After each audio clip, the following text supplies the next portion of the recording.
Ousmane Sonko, notre client, a été encore une fois enlevé de chez lui avec une brutalité inouïe, indigne d'un état de droit. Manu Militari, il a été conduit au niveau de la BAG, Brigade des Affaires Générales qui dépend de la DIC. Et curieusement, c'est la sûreté urbaine qui a procédé à son interrogatoire. Sous un prétexte fallacieux de vol d'un minable portable qui appartiendrait à une personne qui ferait partie des forces de défense et de sécurité. Après l'interrogatoire, tout le monde a pu constater que c'est un jour non ouvrable, que toute la procédure a été ficelée. Et lorsqu'on parle de complot d'État, certains ont encore à en dire, à en redire. Et actuellement, le procureur de la République a empêché les avocats de le voir. Et on se demande au nom de quel droit il le fait. J'ai toujours dit que dans ce pays, le problème, c'est le parquet. Et que résolument, il ne peut pas y avoir de réforme fiable et viable si, en fait, les pouvoirs exorbitants que le parquet utilise abusivement ne sont pas, en fait, remis en cause. Il est vrai que j'ai réussi à le voir. Il est serein. Il est en train de lire son Coran tranquillement. Et je l'ai fait comprendre que si je peux le voir, il n'en est pas ainsi pour les autres. Donc il n'est pas question que je reste avec lui et que je vais demander aux avocats présents de me suivre pour qu'on porte cette anomalie et cette violation encore des droits de la défense au niveau de l'opinion nationale et de l'opinion internationale. Il est manifestement clair que nous sommes dans une dérive autoritaire et la défense elle-même se trouve dans l'impossibilité de rencontrer son client, de s'entretenir avec son client, de le préparer à l'audition du juge d'instruction, et c'est un scandale. Il faut que l'opinion publique nationale et internationale se fasse une idée. Définitivement, dans ce pays, c'est l'autoritarisme. Dans ce pays, c'est la rupture définitive avec la démocratie et l'état de droit. Et nous sommes venus ici pour faire cette dénonciation afin que nul ne l'ignore. Je vous remercie. li ma bëgg a wax moom moo di li xew ci réew mi jéggi na dayoo ñëpp gis nañu ni ñu këppatalee Ousmane Sonko ci ay tuuma yoo xam ne que gone sax bu fekkee ne que day tuuma day teg tuuma dina ko sanc dina ko nas te ba koy génnee dina nuru dëgg wante lii dafa di loo xam ne que dafa jéggi dayoo ndax ku mel ni Ousmane Sonko ñu ne que dafa ñëw sàcc portable benn doxandéem boo xam ne xamuñu fu mu jógee xamuñu lu mu doon def buntu këram dégg nga ba pare xamuñu lu tax mu toog foofu naan dafay koy filmer te loolu ci yoon bu dee ci yoon ren lañ nekkoon kooku lañ waroon jàpp ndax amoo droit filmer nit te fekk joxu la autorisation ci kaw loolu lañ ko fi indee gis nañ ne que kenn liggéeyuloon tam xarit la te bu fekkee ne que xëy nañu ci yoon nit ñi dañuy dallu duñu liggéey ñu patam-patame lépp defar lépp ci bés yi nga xam ne que kenn liggéeyul léegi nag boobu ba tey ci li nga xam ne que wax nañ ko avocat yi jottali nañ ma ko ndax ajuma laa fi gëj dégg nga moom moo di que boobu ba tey kenn mënu koo teg bët procureur boofu na ci kawam ci suba si it war na dem janoog juge bi war nañu wax ak moom war nañ ko préparer war na mën a xam bu demee lan la fay fekk war na xam bu fekkee ne dem na naka lay tontoo ak sañ-sañ yi nga xam ne ak àq ak yelleef yi nga xam ne que doomu aadama daf koo am bu fekkee ne que dañ ko topp ci yoon te mu janoog enquêteur wala mu janoog juge d'instruction nee na moo lànk moom moo carré loolu dafa wane ne que fi mu ne mbir mi doole la ñuy jaay mbir mi complot bi ñu doon wax ne que complot la boo xam ne que dafa lalu nit ñi di ko weddi léegi am nañu firnde ne que complot la complot boo xam ne que pour que moom ci boppam sax mu mën a maanaam wax ay mën a topp ay àqam ñu jox ko ay yelleefam loolu lépp dañ cee boof léegi nag loolu laa bëggoon addina bi yëpp yëg ko man gis naa ko wante amul benn sañ-sañ ne que man rek maa ko war a gis ñëw naa fekk naa ko bureau nee naa ko munoo ma tere gis sama client mu ne ma demal ma ne ko bu fekkee ne que dem naa dégg nga dinaa ko gis dinaa wax ak moom ba ma ñëwee ba may dem benn avocat nekk fa woon benn avocat moom moo ma toppoon avocat bi di wax ak moom ma génn bàyyi leen fa ñëw gis Ousmane ne ko mbir mi nii la tëddee léegi nag man rek du ma sa avocat man rek munuma laa gis il faut que ñëpp gis ak yow gisanteeg yow loolu laa la doon yëgal si léegi nag maa ngi koy tas ci xabaar yi addina bi yëpp xam ne que procureur li muy doxale tegu ko fenn te li mu def du yoon ñun ñëpp ñun nga war a toogandoo sottanteeg ñun xalaat ñu xam naka la ñu bu fekkee ne dem nañu kii bañ a jaar fii man ma jaar fële ma dem ba jaar feneen mu yàq sa défense mu ne ma loolu ànd naa ci kon boog demal looloo tax ma ñëw mu ngi foofu nag di liir alxuraanam mu ngi tey mu ngi ànd ak gëm yàlla mu ngi ànd ak Pastef tey la gën a dëgër tey la gën a taxaw ci li nga xam ne que looloo ko yëkkati mu di askanu Sénégal loolu laa xabaar boobu laa amoon lu ma fii tas.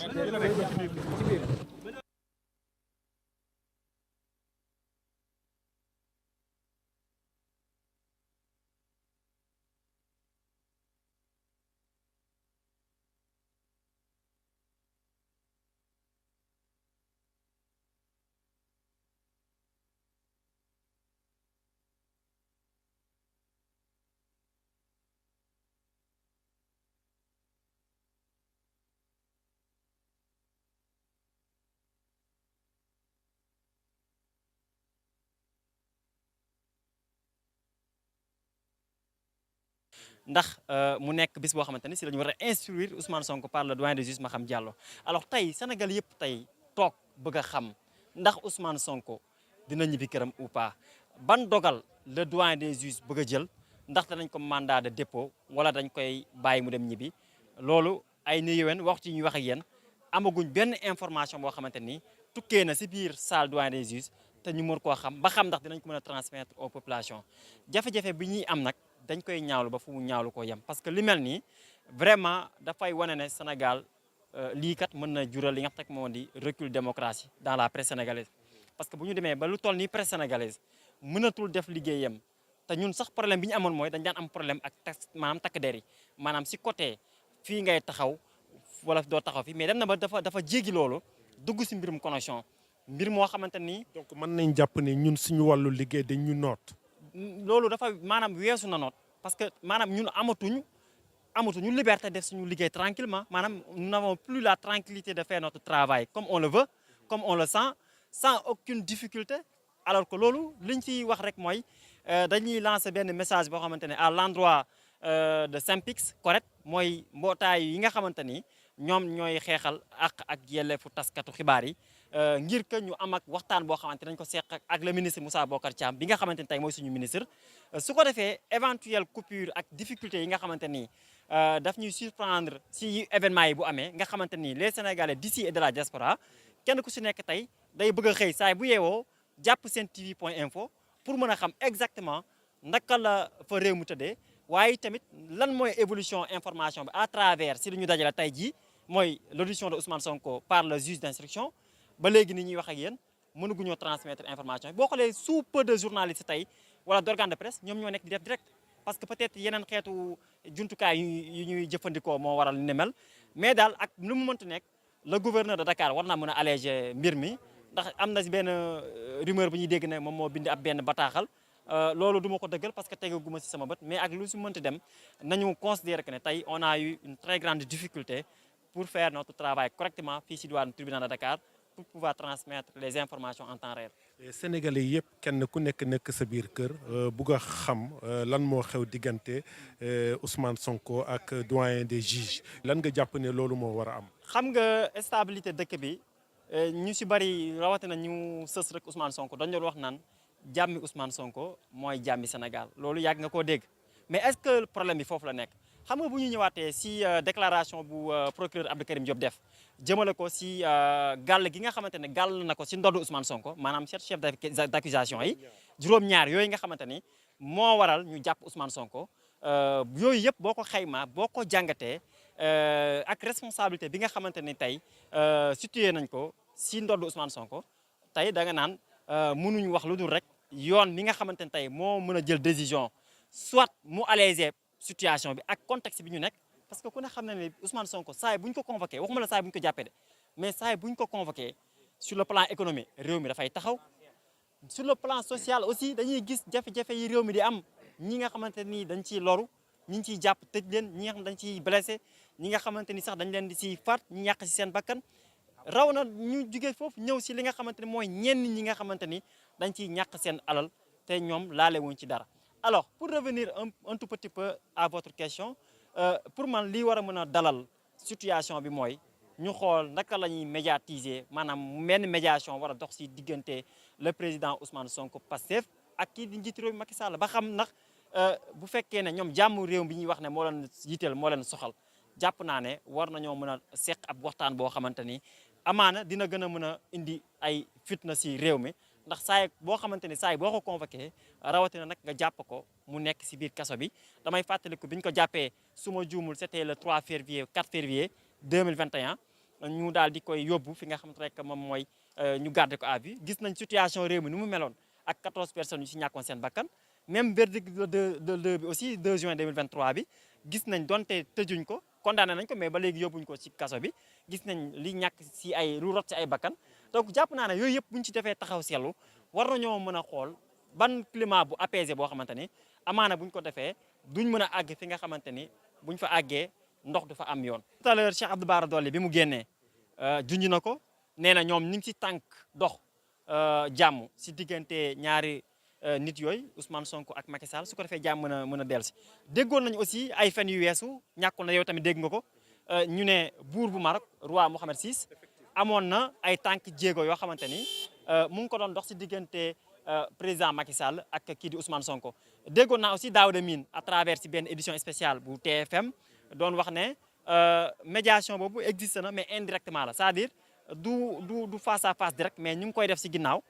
jàpp naa loolu mooy intérêt réew mi xam nga dama gëm ne dafa war a amaat beneen dialogue bu war a am dialogue boo xamante ni dinañ ci occasionné waat entre kii di leader bu Pastef ak Macky Sall parce que. yow da nga jàpp ne dialogue bi nga xamante ne weesu na ni donc amul benn njëriñ si situation bi. dialogue boobu man pour man c'est un dialogue politique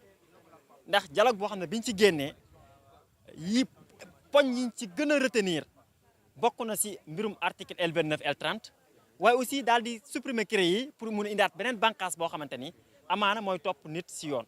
te boo xoolee dialogue bi. am na si ay poñ yu gënoon a jiiteel Sénégalais yi maanaam mbirum location bi mbirum dund bi maanaam li nga xamante ne tey moo gën a nekk priorité si réew mi mën naa ne bi ñu ci génnee amagul dara loo xamante ne Sénégalais sentir nañ ne vraiment dialogue bi kat lii la indi comme essence lu dul ñu dem assemblée nationale te gis nañ bi ñu demee assemblée nationale histoire bi mu fa indi woon que ne bu ñu dugalee li nga xamante ne rek moom moo di article xaw ma 79 xaw ma 78 je me rappelle plus boo xamante ni tey bu ñu ko tegee président Macky Sall à chaque moment mën na dissoudre li nga xam ne moom moo di assemblée nationale est-ce que foofu la ñu doon xaaree réellement li nga xam ne moom moo di dialogue politique bi bëri na si Sénégalais yoo xamante ne li ñu doon xaaree dialogue bi mooy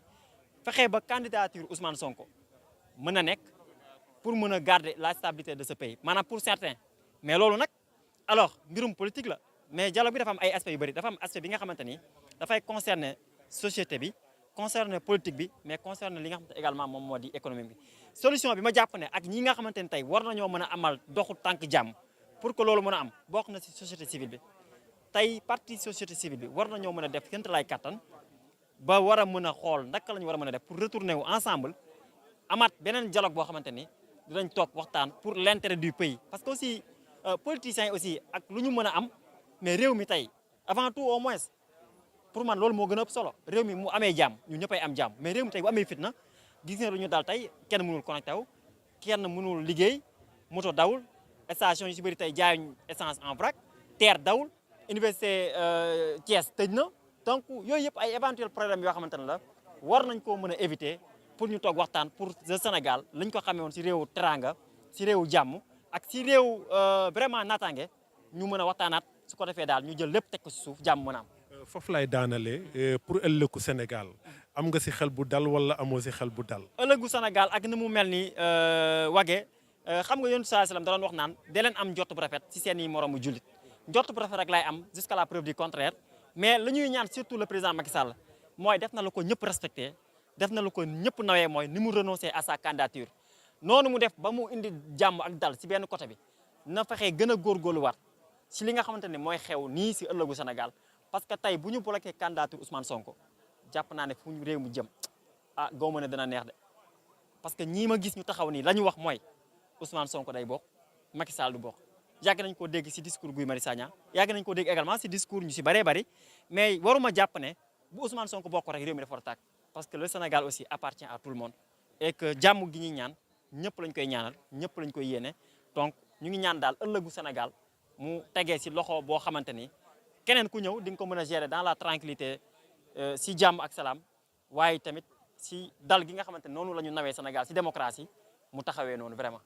Waly ñoo ngi lay remercier bu baax. jërëjëf Wagué maa ngi lay kontaanee bu baax a baax.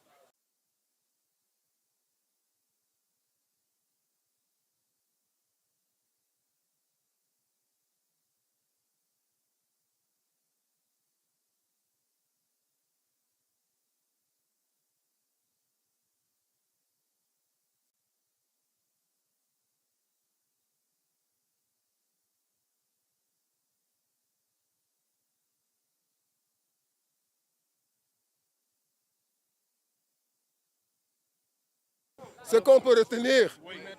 de notre audience avec le doyen des juges d'instruction, c'est que une fois de plus, la loi du talion est appliquée. C'est la volonté, c'est le dictat d'un individu qui s'appelle Macky Sall qui a dicté sa volonté au juge, qui l'a dicté au procureur. Et malheureusement,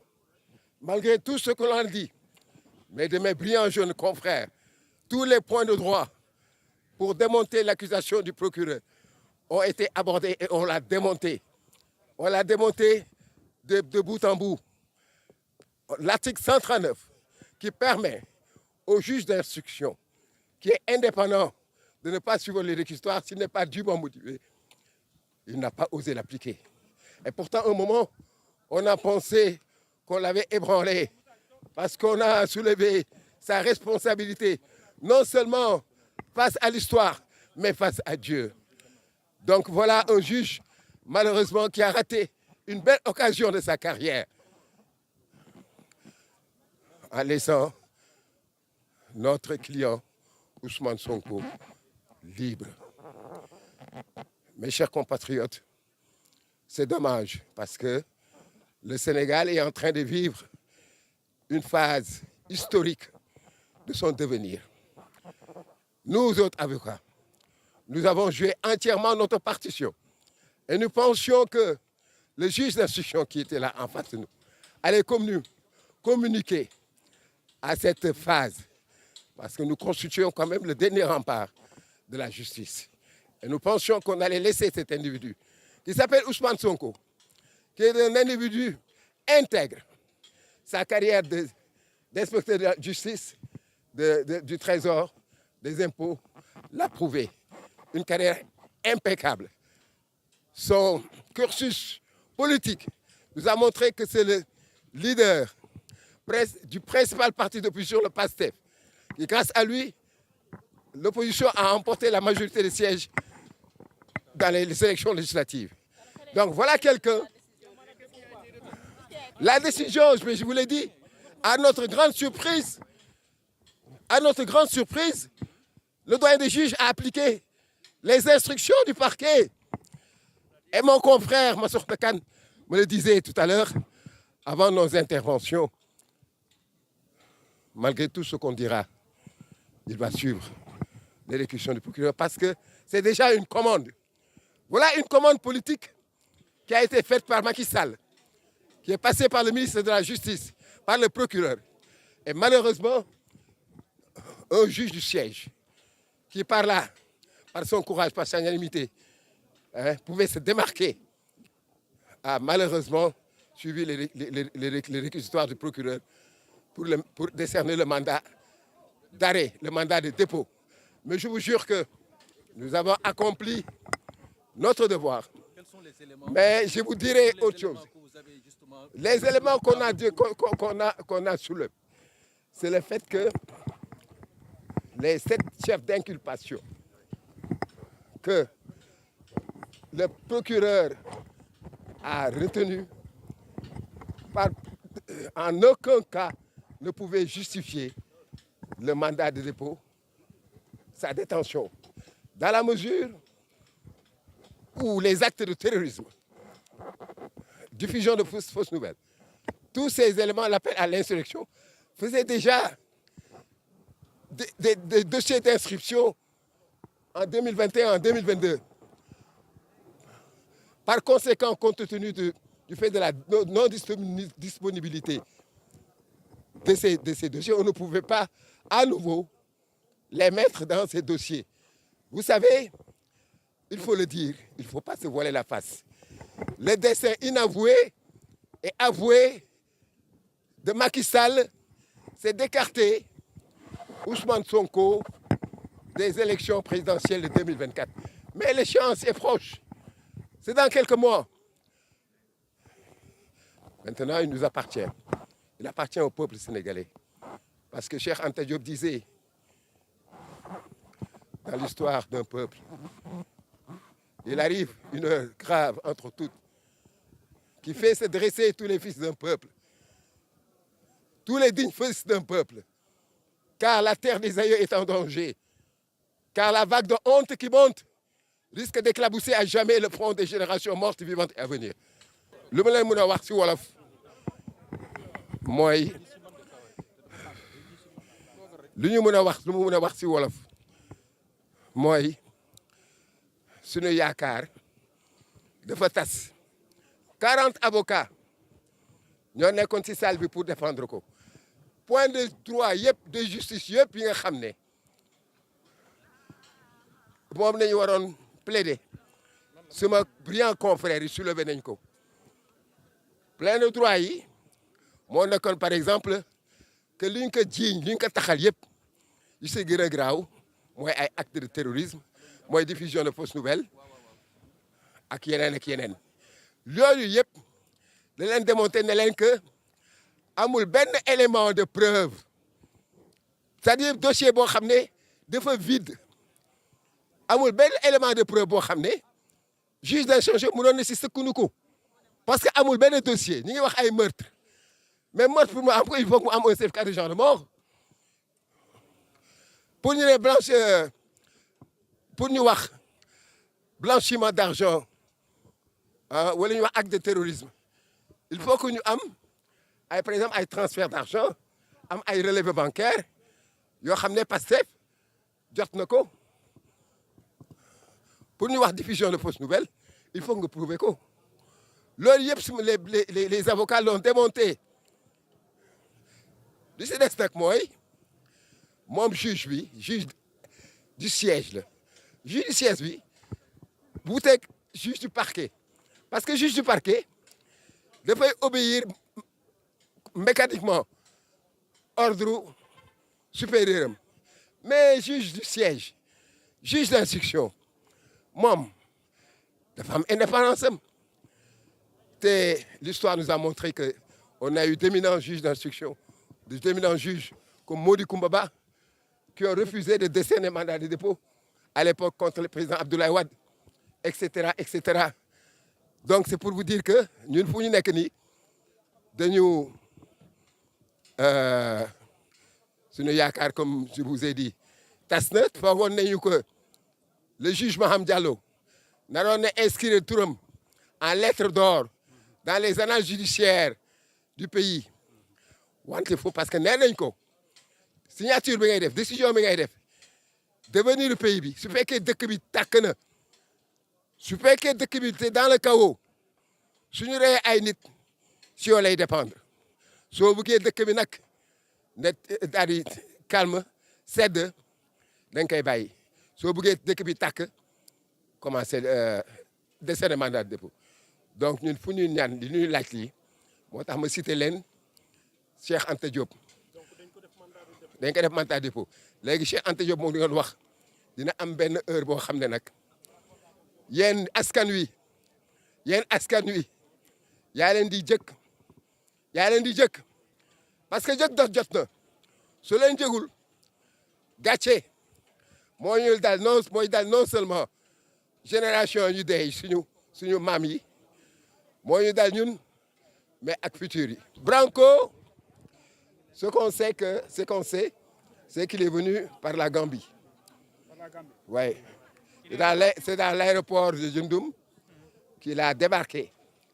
Et là, je pense qu'il avait bien organisé son arrivée parce qu'il avait déjà une 4x4 à sa disposition et des gardes du corps. Il a bien chronométré son temps d'intervention parce qu'immédiatement après, il est ressorti accompagné de ses gardes du corps. Ah non, personne n'était pas au courant. Même Ousmane Sonko n'était au courant de son arrivée. Il est venu comme un cheveu dans la soupe. Mais je pense que c'est un avocat courageux, un avocat compétent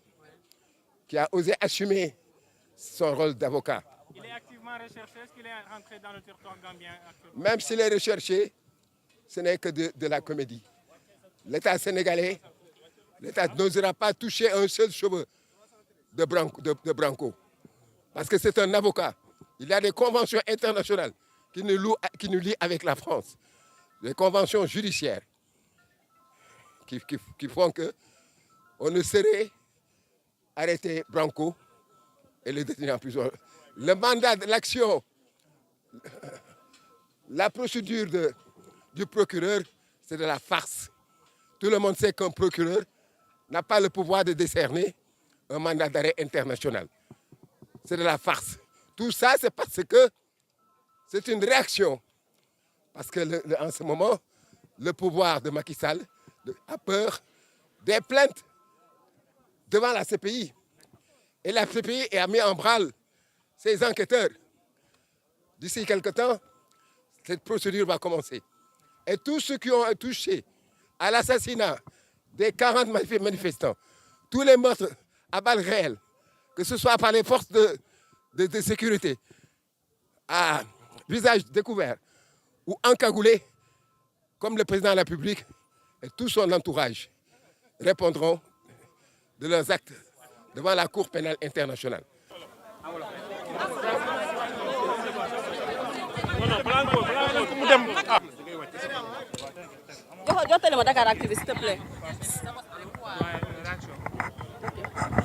Réaction d'indignation, je dirais même de dégoût. De dégoût face à cette farce judiciaire, politico-judiciaire, et vraiment me désoler des conséquences de la décision qui a été prise par le doyen des juges. La décision de le placer sous mandat de dépôt. C'est extrêmement grave parce qu'il s'agit d'une enquête de flagrant délit portant sur un téléphone. Il faut le préciser. Le dossier, ce qu'il y a dans le dossier, c'est une enquête de flagrant délit, soi-disant, pour quelqu'un qui aurait volé un téléphone. Et on a entendu la gendarme plaignante qui est venue dire c'est pas Ousmane Sonko qui a pris mon téléphone, mais c'est un de ses agents de sécurité. Ça, c'est un. Est-ce qu'il vous a blessé? Non.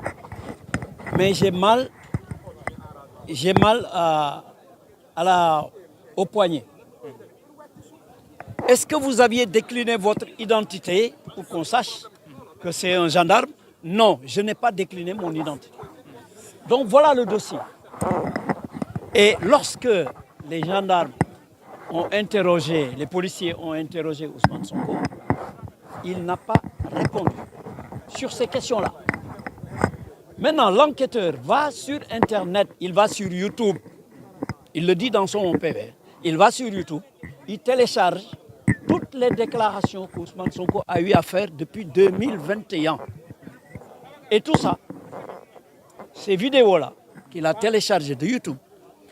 c'est ça qui constitue les faits qu'il a mis dans le dossier. Et ils ont posé des questions à Ousmane Sonko sur ces événements-là qui datent de 2021. Naturellement, il n'a pas répondu. Et aujourd'hui, devant le juge, il n'a pas répondu non plus au juge. Les avocats ont eu à faire des observations pour montrer au juge que le réquisitoire du procureur n'a absolument apporté aucun fait, encore moins aucune preuve de l'existence de toutes les charges qui sont articulées dans le réquisitoire. Et que donc, il devait refuser, il devait rendre une ordonnance de refus d'informer. Bon, il ne l'a pas fait. Il assume, c'est sa responsabilité devant l'histoire et devant le peuple sénégalais, que sa décision d'aujourd'hui va avoir des conséquences extrêmement graves pour le pays.